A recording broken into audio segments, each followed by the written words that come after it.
Então nós estamos falando sobre o profeta. O profeta, então, é aquele que fala em lugar de outro. No caso aqui, profeta de Deus, aquele que fala em lugar de Deus.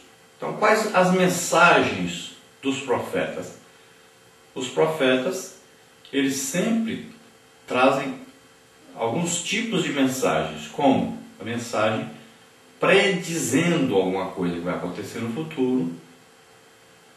Traz também mensagem de advertência, de juízo, mensagem também de encorajamento, de exortação, de edificação, de consolação. E nós vamos ver que esses tipos de mensagens não estão apenas no Antigo Testamento, mas no Novo Testamento. O Novo Testamento quase todo, ele tem um elemento preditivo, ou de repreensão, ou de consolação, ou de exortação, de edificação. São mensagens proféticas. Por exemplo, Jesus falou a respeito da sua morte, falou a respeito da invasão de Jerusalém, falou a respeito do fim dos tempos. Paulo falou sobre arrebatamento, falou sobre a igreja, o futuro da igreja. João teve inúmeras revelações aí no Apocalipse, falando a respeito das coisas futuras, da escatologia. Pedro falou a respeito do futuro, falou até da destruição da terra pelo fogo. Então o Novo Testamento traz aí, em sua maioria, mensagens proféticas, e com pouquíssimas exceções, como nós podemos ver na Epístola de Paulo a Filemon e na terceira carta de João.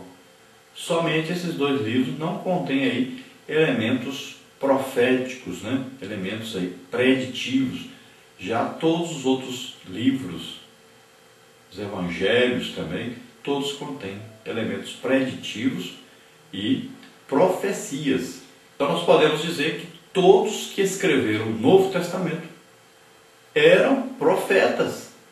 Agora, é claro, dentro da organização igreja, eles exerceram funções, mas eram profetas. E quem é o profeta dos profetas? Quem é o profeta perfeito? De quem falaram todos os profetas? Qual é o cumprimento de todas as profecias? E no Novo Testamento, quando tudo vai se cumprir? Através de quem tudo se cumprirá? Então, toda a Bíblia fala a respeito do profeta dos profetas, Jesus Cristo. Glória a Deus. Então, a principal função do profeta é falar aquilo que Deus mandou falar. E Jesus sempre trazia a mensagem que o Pai o enviou para dar. A mensagem de salvação através dele mesmo, Jesus Cristo, morrendo por nós na cruz. Então nós vamos ver que Jesus falou a respeito da queda de Jerusalém, falou a respeito da diáspora, que é a fuga dos judeus para as diversas nações, falou até do retorno depois desses judeus para Jerusalém, falou da reconstrução do templo, uma reconstrução futura, falou a respeito do milênio, da grande tribulação antes do milênio. Então, se já se cumpriram as coisas que os profetas profetizaram, se muito do que Jesus falou e os apóstolos falaram já se cumpriu, é evidente que as outras coisas que eles falaram vão se cumprir também. E nós podemos ver que existia uma perfeição em Jesus, diferente dos outros profetas. O conhecimento de Jesus não era parcial como o dos profetas. É um conhecimento perfeito. Então, ele poderia, por exemplo, ver Natanael debaixo da figueira, mesmo que ele não estivesse lá presente. Ele poderia ver, por exemplo, que um peixe tinha uma moeda na boca. E Jesus disse para Pedro: vai, pega a moeda na boca do peixe e paga o imposto. Também Jesus não precisava de ninguém dizer para ele o que tinha no interior do homem. A Bíblia diz que Jesus olhava e sabia o que existia, ou seja, não existia nada bom. Existia maldade, inveja, muita coisa ruim no interior dos homens, como existe até hoje. E Jesus conhece isso. Jesus sabia, por exemplo, que a mulher samaritana já tinha aí tido 5 maridos e vivia com um que não era marido dela agora. E quando ela disse isso, ela reconheceu Jesus imediatamente como profeta. E nós sabemos que o testemunho de Jesus é o espírito de profecia. Jesus conhece todas as coisas, sabe todas as coisas, tanto passado como presente como futuro, que para Deus tudo é presente, é diferente de nós. Então os profetas, eles diziam aquilo que lhes era dito. Já Jesus dizia o que ele queria dizer. É diferente. Então ele é o profeta perfeito que havia de vir, profetizado por Moisés e por todos os outros profetas. Falando ainda sobre Jesus como profeta, como aí aquele que é o profeta por excelência, vamos ver aí esse quadro para explicarmos melhor. Então fala aí, Jesus o profeta por excelência. Então o profeta que devia vir ao mundo, João 6,14, o grande profeta, Lucas 7,16, o poderoso profeta, Lucas 24,19, o profeta aclamado, João 7,40, o profeta que salva as nações. Então você lendo esses versículos, você vai ver aí Jesus realmente como o profeta por excelência. Vamos ver aí como é a atividade profética no Novo Testamento.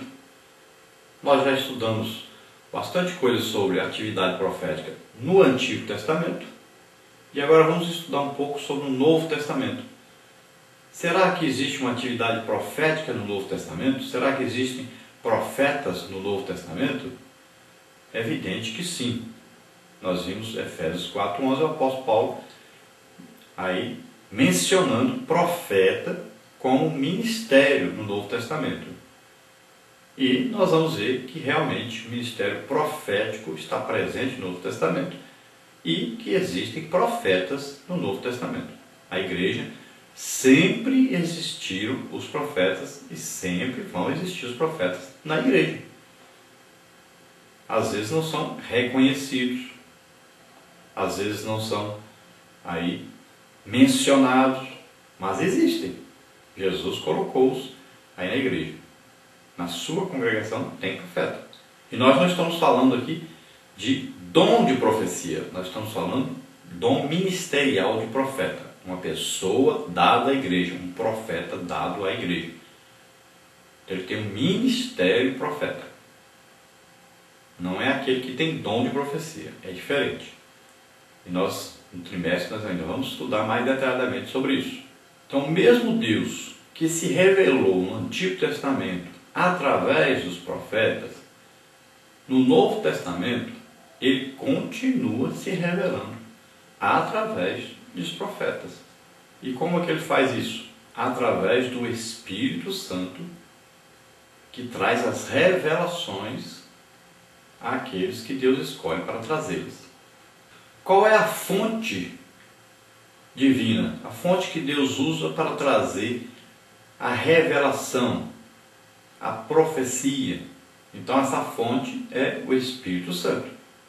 Lá no Antigo Testamento o Espírito Santo vinha sobre o profeta e ele escrevia, ele falava. E hoje não precisa dele vir sobre a pessoa. Nós aceitamos a Jesus como Senhor e Salvador e o Espírito Santo já mora em nós. Então à medida que nós desejamos fazer a obra de Deus, desejamos falar às pessoas sobre Deus, desejamos entender melhor a palavra de Deus, explicar melhor essa palavra de Deus às pessoas, Deus vai nos dando revelação através do Espírito Santo que mora em nós, que é Deus mesmo. Os profetas usavam muito dizer, assim diz o Senhor. No Novo Testamento não é necessário dizer isso. Eles usavam essa expressão para indicar que eles iam falar alguma coisa que Deus estava ordenando que eles falassem. Já no Novo Testamento não precisa falar isso.